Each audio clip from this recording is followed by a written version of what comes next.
बहुत समय पहले की बात है। किसी गांव में एक धोबी रहा करता था। उसके पास एक गधा था जिसका नाम मोती था। धोबी स्वभाव से बहुत ही कंजूस था, इसलिए वह अपने गधे को जानबूझकर चारा पानी नहीं देता था और उसे चरने के लिए बाहर भेज दिया करता था। इस कारण गधा बहुत ही कमजोर हो गया था। जब एक दिन धोबी ने उसे घास चरने के लिए छोड़ा तो वह चरते चरते कहीं दूर जंगल में निकल गया। जंगल में उसकी मुलाकात एक गीदड़ से हुई। गीदड़ ने पूछा, गधे भाई तुम इतने कमजोर क्यों हो? तो गधे ने जवाब दिया, मुझसे दिन भर काम करवाया जाता है और मुझे कुछ खाने के लिए भी नहीं दिया जाता है। यही वजह है कि मुझे इधर उधर भटक भटक कर अपना पेट भरना पड़ता है। इस कारण मैं बहुत कमजोर हो गया हूँ। गधे की यह बात सुनकर गीदड़ कहता है, मैं तुम्हें एक उपाय बताता हूँ जिससे तुम बहुत ही स्वस्थ और शक्तिशाली हो जाओगे। गीदड़ कहता है, यहाँ पास में ही एक बहुत बड़ा बाग है। उस बाग में हरी भरी सब्जियां और फल लगे हुए हैं। मैंने उस बाग में जाने का एक खुफिया रास्ता बना रखा है, जिससे मैं रोज रात को जाकर बाग में हरी भरी सब्जियां और फल खाता हूँ। यही वजह है कि मैं एकदम तंदुरुस्त हूँ। गीदड़ की बात सुनते ही गधा उसके साथ हो लेता है। फिर गीदड़ और गधा दोनों ही साथ मिलकर बाग की ओर चल देते हैं। बाग में पहुंचकर गधे की आंखें चमक उठती हैं। इतने सारे फल और सब्जियां देखकर गधा अपने आप को रोक नहीं पाता है और बिना देर किए वह अपनी भूख मिटाने के लिए रसीले फल और सब्जियों का आनंद लेने लगता है। गीदड़ और गधा जी भर के खाने के बाद उसी बाग में सो जाते हैं।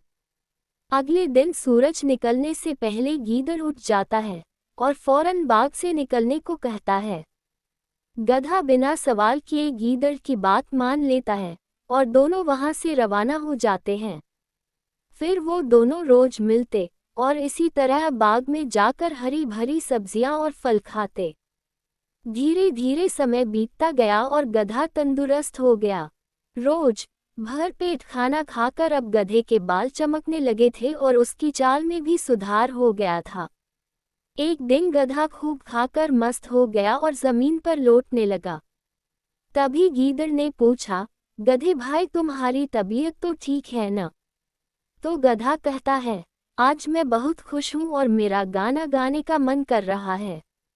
गधे की यह बात सुनकर गीदड़ घबराया और बोला, न गधे भाई, ये काम भूलकर भी मत करना। भूलो मत, हम चोरी कर रहे हैं। कहीं बाग के मालिक ने तुम्हारा बेसुरा गाना सुन लिया और यहाँ आ गया तो बड़ी मुसीबत हो जाएगी। इस गाने वाने के चक्कर में मत पड़ो।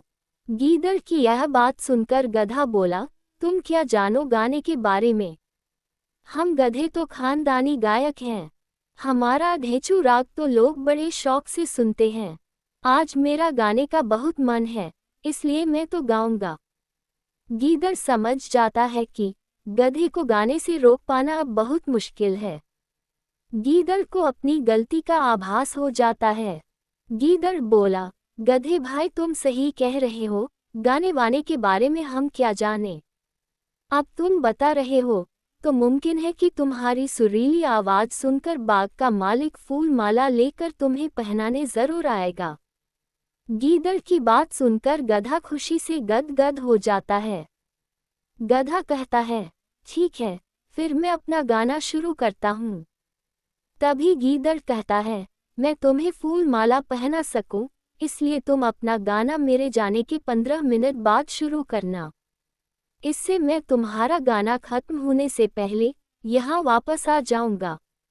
गीदड़ की यह बात सुनकर गधा और भी ज्यादा फूला नहीं समाता है और कहता है, जाओ भाई गीदड़, मेरे सम्मान के लिए फूल माला लेकर आओ।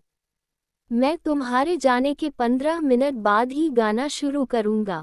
गधे के इतना कहते ही गीदड़ वहां से 9-2-11 हो जाता है। गीदड़ के जाने के बाद गधा अपना गाना शुरू करता है। गधे की आवाज सुनते ही बाग का मालिक कुछ लोगों के साथ लाठी लेकर वहां पहुंच जाता है। वहां गधे को देख बाग का मालिक कहता है कि अब समझ आया कि तू ही है जो मेरे बाग को रोज चर के चला जाता है। आज मैं तुझे नहीं छोड़ूंगा। इतना कहते ही बाग मालिक सबके साथ मिलकर लाठी से गधे की खूब जमकर पिटाई करता है। बाग मालिक की पिटाई से गधा अधमरा हो जाता है और बेहोश होकर जमीन पर गिर जाता है। संगीतमय गधा कहानी से सीख मिलती है कि अगर कोई हमारी भलाई के लिए कुछ बात समझाता है तो उसे मान लेना चाहिए। कभी कभी हालात ऐसे हो जाते हैं कि दूसरों की बात न मानने से हम मुसीबत में पड़ सकते हैं। दोस्तों, कहानी अच्छी लगी हो तो इसे लाइक करें, शेयर करें और चैनल को सब्सक्राइब जरूर करें। धन्यवाद।